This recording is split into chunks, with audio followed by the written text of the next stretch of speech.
When we think of great artists from the past, composers like Beethoven or playwrights like Shakespeare, we imagine them creating their art in solitude, solely out of the genius of their own mind, with no help or influences from any outside sources. And we certainly don't imagine them creating their art with the intention of pleasing the public or meeting the market's demands. But I'm here to tell you that this view is completely wrong. As art evolves and artists go in and out of the spotlight, one thing remains the same through it all.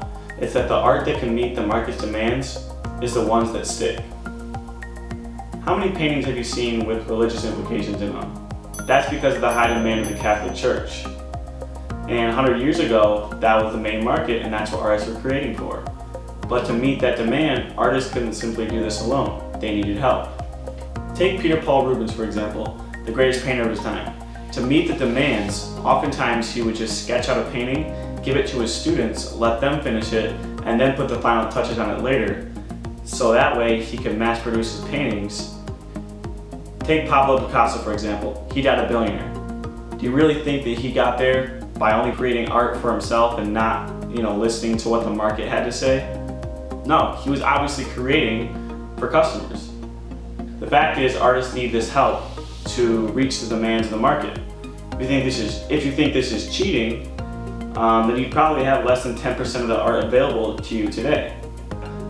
Take Drake, for example. He's one of the biggest hip-hop artists of all time.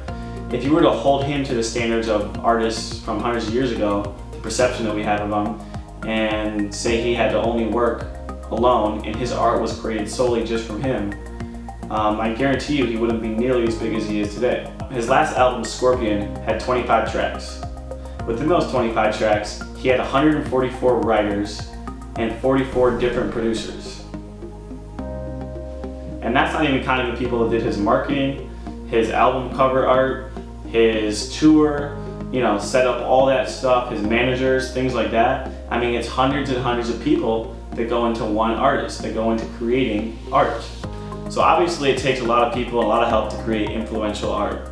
But this isn't a bad thing. It's simply not realistic to expect one person to solely create and meet the market's demands. Artists are human. They too care about money. So they're gonna listen to what the market wants.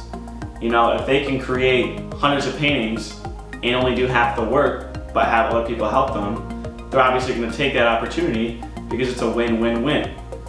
They're getting more money, people are helping them, which is also making them more money, and the market, the customers, are getting more of their paintings, more of their songs, their plays, their literature, whatever form of art it is, it's being mass produced and everybody's winning. We have perceptions of what good and bad art is, but nobody can really define it. If you were to ask me though, I would say the best way to define it is based on feedback from the market, feedback from what people are buying, what sells. And for that reason, I think it's vital for artists to create commercially and listen to the market's demands.